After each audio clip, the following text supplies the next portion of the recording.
Ernie Flex from SecondsOut here with Archie Sharp. We're at the press conference to announce the big show in Leicester in October.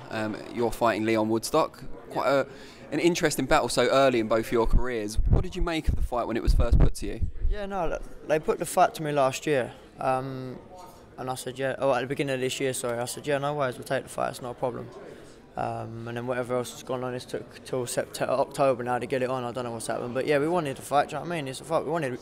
We asked for the southern area at the start. No one wanted to fight for the southern area, so this WBO European now, so sweet.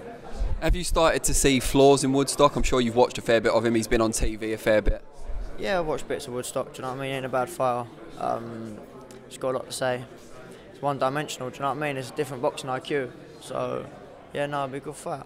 Is this something where amateur pedigree and like you say, boxing IQ becomes really important? 100%, you'll see that. You'll see that in October. How do you expect it, because you said he's one-dimensional, how do you expect him to approach this fight? Mate, he's going to come out and try and sit on my chest from the first round, do you know what I mean? I know what he's about, that's all he's got. So all he can do is try and bring me a fight, do you know what I mean? And you'll see what happens in October. What's the kind of progression for you? When you look at your career, obviously Woodstock's next, we know that, but do you think about the next kind of 2-3 steps after that? Not at the minute, no. I'll concentrate on Woodstock, get out of the way, take the belt, and then then I'll sit down with the team and see what's next, you know what I mean? Tell us a little bit about your training setup and what sort of things you're focusing on in the gym at the moment. I'm training obviously every day, a couple of times a day. Just working on my fitness, because the skills are there. I've got great sparring at the minute, so do you know what I mean? I'm learning all the time. So that's basically what we're up to, just keeping fit and strong, do you know what I mean? Tell us a little bit about your trainer, and also you mentioned the great sparring. Tell us a little bit about that as well. My trainer I've been with since I was 7, Richard, so he knows me in and out. I've won like 7-8 national titles with him, so we know each other well. Sparring, Joe Cordina, Martin Ward, Ricky Burns, do you know what I mean? I'm sparring the top kids in the country, there's more sparring to come.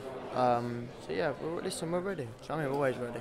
How vital is that level of sparring over at Tony Sims's gym, I assume you're talking about, because that's where they're all from, to have that kind of level of sparring? Ricky Burns, obviously a former world champion, Cordina, a world-class amateur, and so on.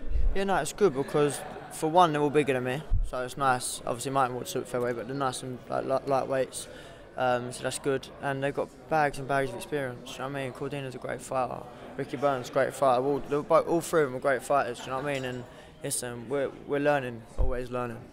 You mentioned that Woodstock likes to talk, he's always got something to say. How do you look at that from your point of view? Are you kind of a talkative guy, or are you more someone stays quiet, does your talking in the ring? Listen, I don't really care, do you know what I mean? You can have to say what you want to say. At the end of the day, it ain't gonna like change the fact that we're getting in the ring, do you know what I mean? We're getting in the ring, it's on. So what's the point of keep talking shit? But listen, it's on, do you know what I mean? I don't care. Does the fact that the fight's taking place in his hometown put any extra pressure on you to go for the stoppage, for example? Not at all. Listen, I've done this before. As a kid, I've been Leicester, boxed Leicester before. I've boxed all around the world, do you know what I mean? It don't bother me at all. I go in anyone's back garden. If anything, it drives me even more to go in someone's back garden. Are you the sort of fighter that's bothered about scoring a knockout or a stoppage, or are you just happy to take a win however it comes? Listen, I don't sit there and plan, oh yeah, I'm going to stop him in the third, stop him in the fourth. Do you know what I mean? What would happen would happen. I've got so many game plans, it's a joke. Do you know what I mean? I'll always find a way to win, whether it's stoppage or points, I'll always find a way.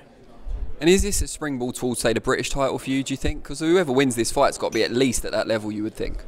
Yeah, you've got English titles there, you've got the British, obviously, I think who's got the British, Sam Bowen?